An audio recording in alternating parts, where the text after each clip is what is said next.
How's everybody doing? I am so sorry that I have not been doing the videos of compatibility of science and incompatibility of science, and also talking about the relationship dynamics and the different pathologies that can plague relationships despite compatibility or incompatibility of science. However, I have to say that I was very busy putting the production together. You all know that I'm in production, you know, because of you guys. I love you. I was able to raise the money because of you, thanks to people like Bruce Lindstedt, um, and everybody that has donated, and I'm gonna say thank you to every single one of subscriber and contributor has contributed financially, and we raised the $1,500. We need 3,000, but the 1,500 is good enough. I can make that work. I can make it work. So we are working up, Virgo. We know how to deal with little. So we are going to use that money now to hire a director, hire a stage manager, secure the space, and then of course pay the actors for their rehearsals and for the actual performance times when we're doing it. So again, at Columbia University, I'm going to have the first reading, and that'll be in June, and then I'm going to go into actual live production by August and September to actually have the play in full production. And this is exciting, and I hope that you join me in this process because you made it happen. Well, anyway, today we're going to talk about the teacher student relationship dynamic. Remember, we left off on the counselor counselee relationship dynamic. So we are now going to continue with that and talk about the student teacher relationship. Now, many of you are probably saying to yourself, well, what's the difference? What's the difference between the counselor counselee relationship versus the student teacher? Well, understand that all of these relationship dynamics, the student teacher, the self sufficient, the counselor counselee, the codependency, and the sadomasochism, all of them are aspects of codependency.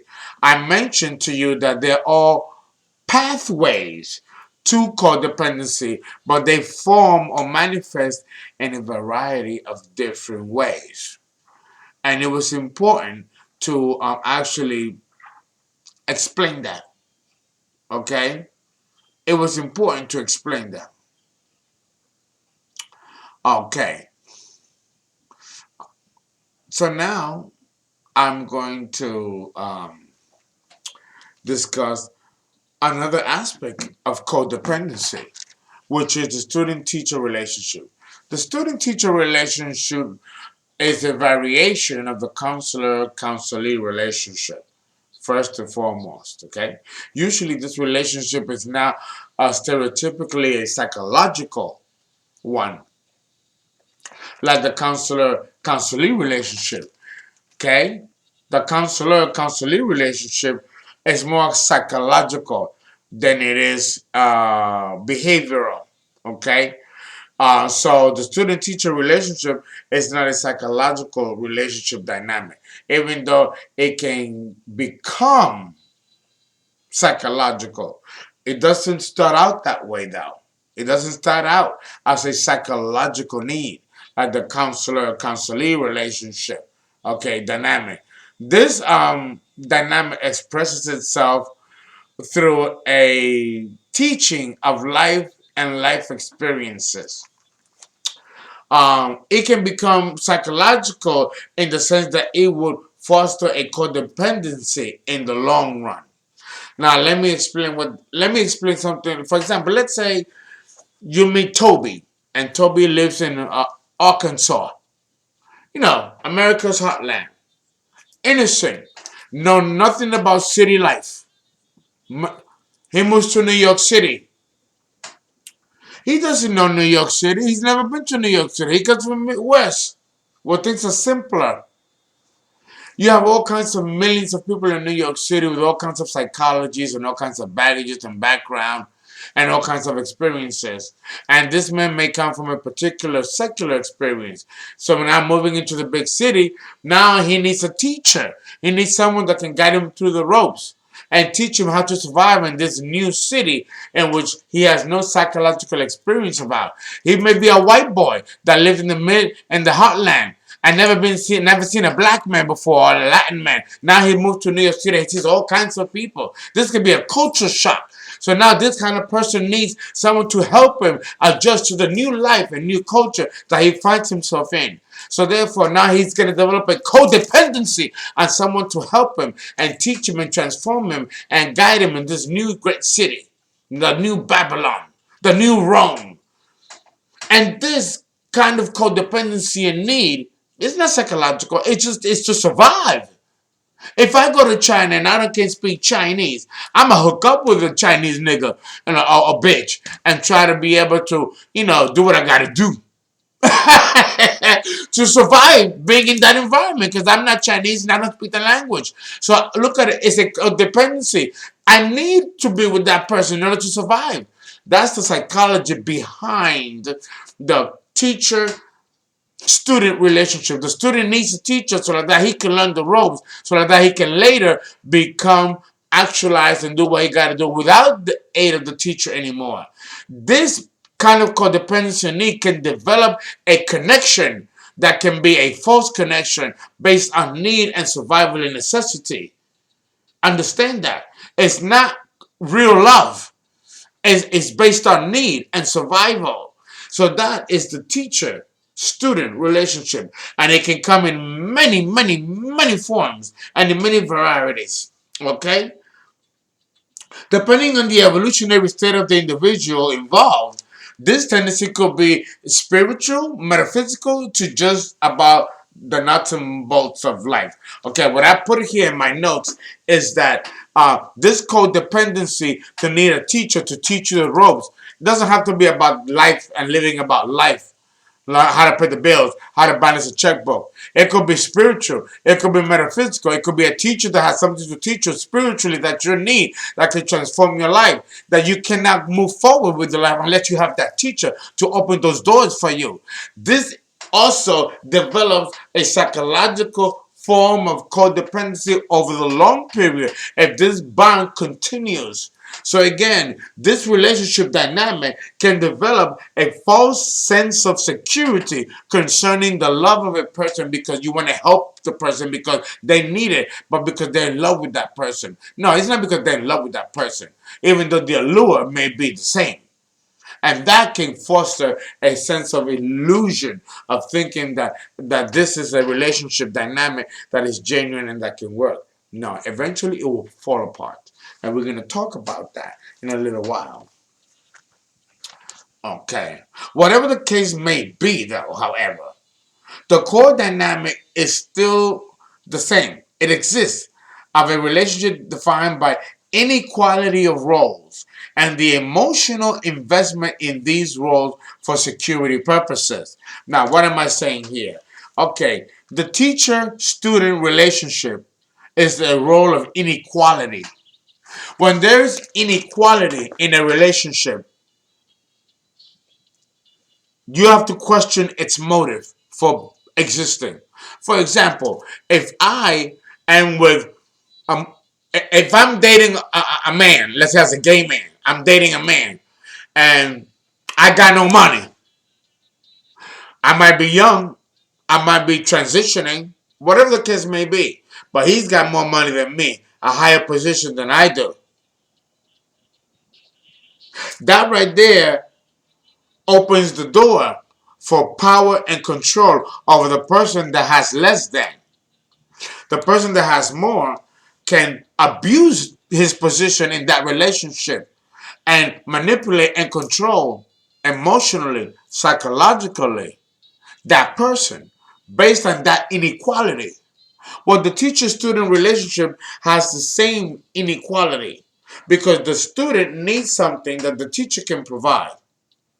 Now, the teacher can provide that to the student based on his own emotional and psychological need dynamic that he's now revealing to the student. Nor should he.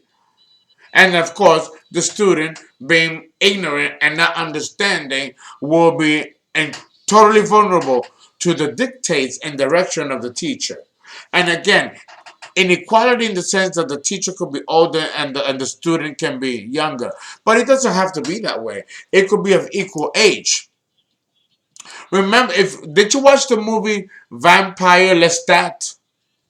I believe it's Anne Rice, Vampire Lestat. They made a movie out of it with a Brad Pitt and Tom Cruise. That was a teacher-student relationship because Vampire Lestat, played by Tom Cruise, was an adept vampire. And Brad Pitt, who was the new vampire, who didn't know the ropes and didn't know the rules, was at the mercy of Vampire Lestat in that movie. And he controlled the ropes because he knew that Brad Pitt, who played, the other vampire, didn't know the ropes and didn't understand what it was to be a vampire. He was at the mercy of Vampire Lestat, played by Tom Cruise. And he taught him things that were not correct and also admitted certain things. He strung him along. That's the abuse that can happen with the teacher-student relationship. And the movie Vampire Lestat, starring Tom Cruise and Brad Pitt, defines that par excellence.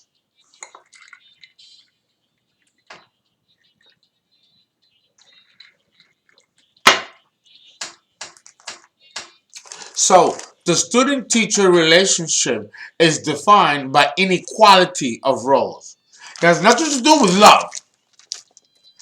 That doesn't mean that love won't develop or can develop. But understand that the initial premise that brought these people together was not based on love. It was based on need. So what kind of relationship dynamic are you in? Are you in a relationship based on need or because there's true love there? Or is it a combination of both? You have to be clearly defining that. Otherwise, you're not going to know how to proceed in the relationship. Because it's not so much about what you want, but also what you need. And a relationship can foster both what you want and what you need. But here's the thing. You still have to be complete within yourself in order to know what that is and then how to bring it to you.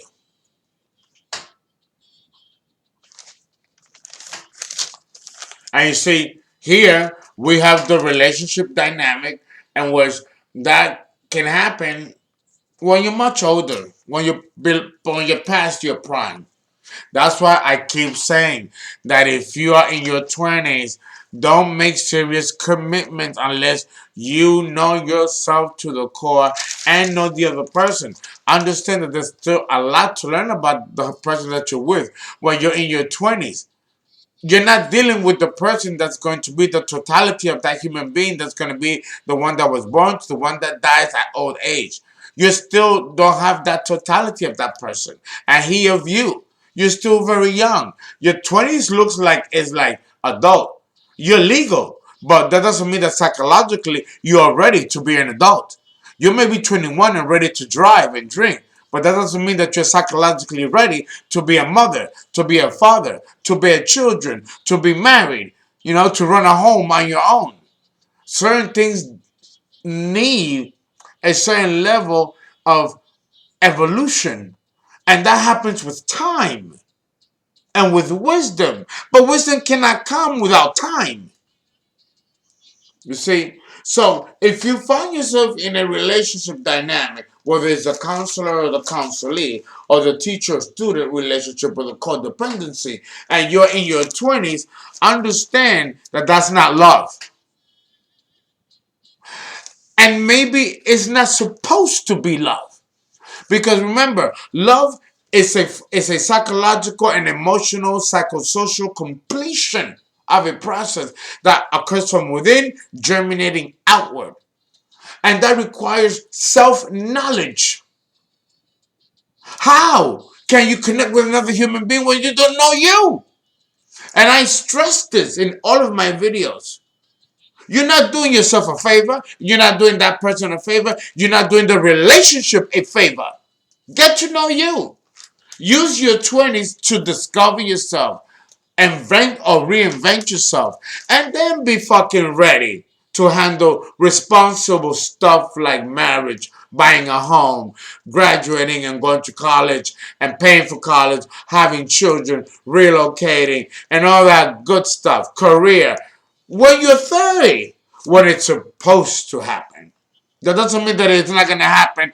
There are many people that experience the prime of their lives in their early 20s, and they think that they've reached the mark. No, you haven't. Not at 20, unless you expect to die young. Be a part of the 29 club or be a part of the 27 club. Those who live grand and wonderfully, but they die at 29 or 27 because they've had everything easy and they've had the best of everything. What the fuck do you gotta live longer for? You've experienced what you needed to experience in a short span of time. So now your time is over. And those are the ones who die young. You know, it's not by accident. So take your time discovering yourself.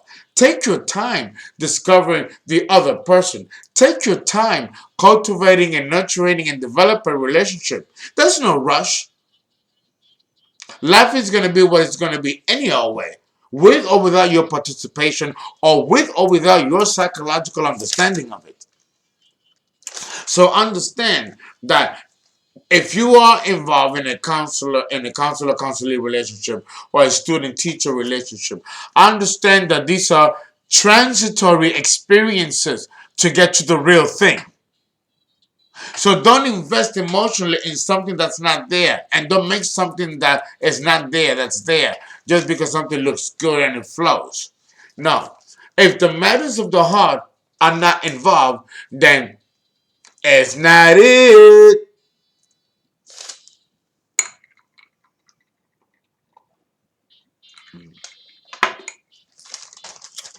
Moving along.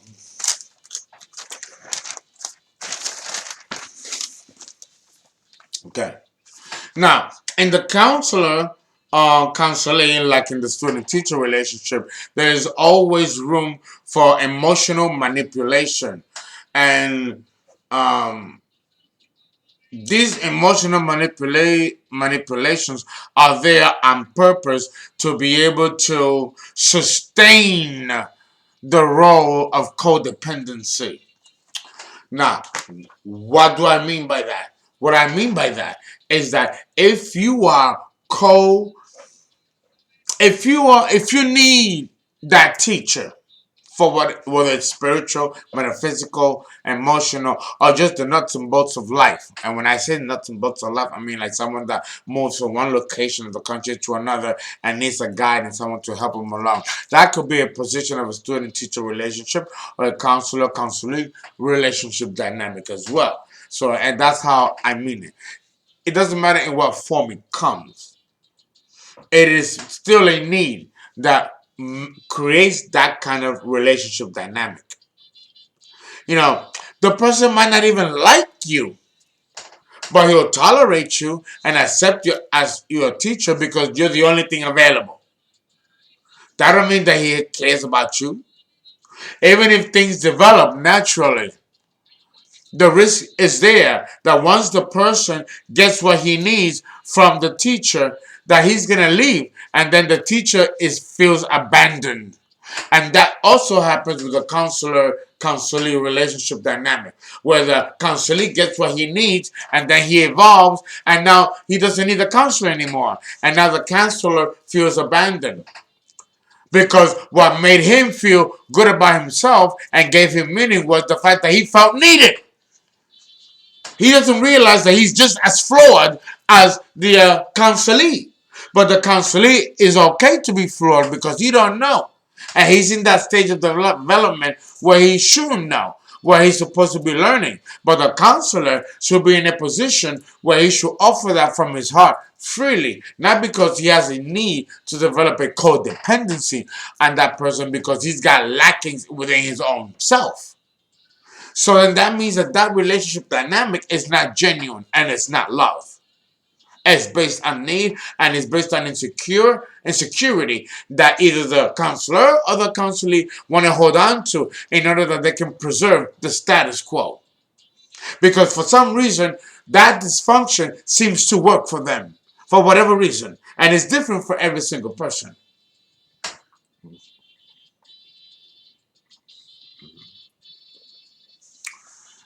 Yes, those are the laws. Okay, the counselor and the counselee, or the counselor, both the counselor and the teacher, they both stand to lose should the counselee or the student get what they need and begin the process of their own awakening and evolution. Then they don't need the counselor or the teacher no more. So then what happens?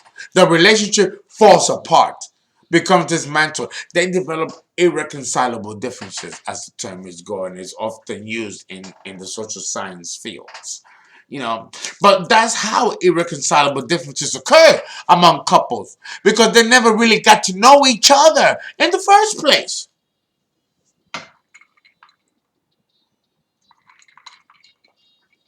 Lust governed the relationship. And I get it. There is lust in the initiatory stages, what I call the honeymoon phase of a relationship. And that's natural. Listen,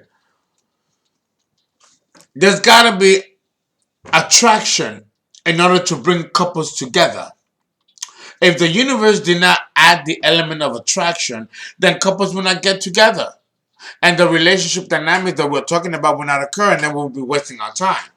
So sexuality and lust are important in the initiatory stages, which brings people together. But understand that that wears off after a while.